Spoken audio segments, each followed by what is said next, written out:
O problema da Lei Maria da Penha, primeiro, foi a forma que ela foi criada. Como é que ela foi criada? A maioria das pessoas não sabem. A própria Maria da Penha, nas suas entrevistas, ela afirma muito: eu fui, entre aspas, agredida. O homem, ou a mulher, ou o jovem, principalmente, né, do lado mais esquerdista, assim, já vai olhar e vai dizer: poxa, ela foi agredida, ela apanhou, levou surra, levou isso, levou aquilo, por isso que ela ficou paralítica. Não foi assim. Vamos estudar antes da gente cutucar com a vara, né? Inclusive, eu fiz um vídeo falando exatamente sobre o processo da Lei Maria da Penha. O processo da Lei Maria da Penha não foi da forma que as pessoas falam. Olha só, Bruno, a Maria da Penha estava deitada no seu quarto, o esposo dela também estava deitado, quando, de repente, ele ouve um estrondo dentro de casa. Ele se levanta, vai para o rumo da cozinha, e aí ele começa a ver um ladrão e começa a entrar em luta corporal com o ladrão.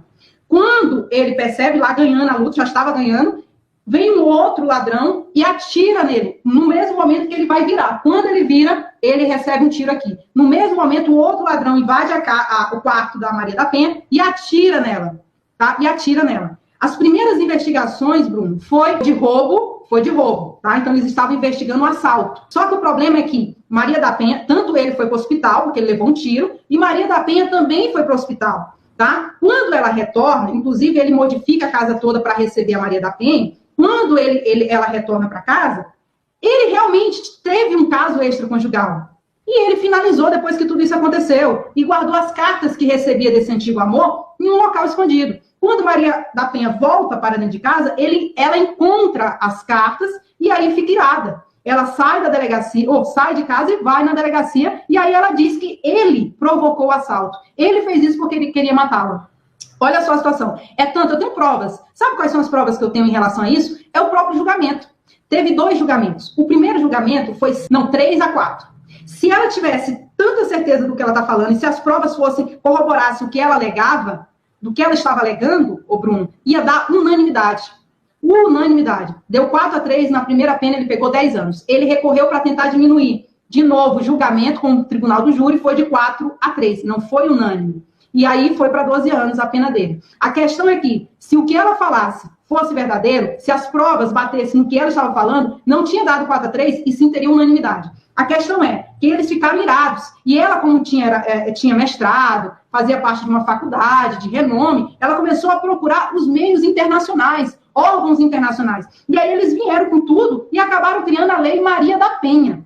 Então, a Lei Maria da Penha foi criada desta forma. Poucas pessoas conhecem, poucas pessoas sabem do processo e poucas pessoas estudaram o processo para poder falar. E aí, inclusive, ela teve uma entrevista que ela foi no Pochá, não sei se posso falar isso, mas eu sempre já falo.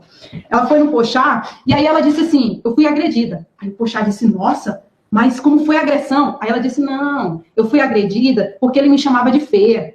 Olha só a situação. Me chamava de feia. Outra questão da Lei Maria da Penha, Bruno, é o fato de não dar para os homens o direito do princípio da ampla defesa, do contraditório, e o homem já entra no inquérito policial, já entra na delegacia, como se culpado fosse. Então não é respeitado também o princípio indúbio pro réu. Não é respeitado também o princípio da presunção de inocência. Então, assim, são vários princípios constitucionais que são desrespeitados perante a Lei Maria da Penha. Que violam completamente os direitos dos homens. É isso que nós falamos, é isso que nós discutimos e é isso que eu venho debatendo há um tempo. Pessoal, ó, dica super importante que nós que trabalhamos na urgência e emergência precisa e seu aparelho tem. Dá uma chegadinha aqui, Luana.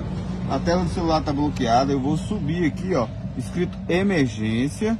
Olha aqui, ficha médica. E aqui vai conter seus dados, tipagem sanguínea, se você tem alguma alergia a alguma medicação. E aqui os contatos para quem eu devo ligar. E eu vou ensinar vocês como programar essa função. No iPhone você vai vir em configurações, vai procurar aqui, ó, SOS emergência. E aqui editar contatos de emergência. Aqui você vai colocar seu nome, se você tem algum problema de saúde, tipagem sanguínea e o contato com que o pessoal da emergência vai ligar. No Android você vai em configurações, vai aqui em pesquisar, escreve médica, ações médicas, e aqui você vai editar, né, colocar o seu nome completo. Se você achou essa informação relevante, compartilhe com o máximo de pessoas que você puder.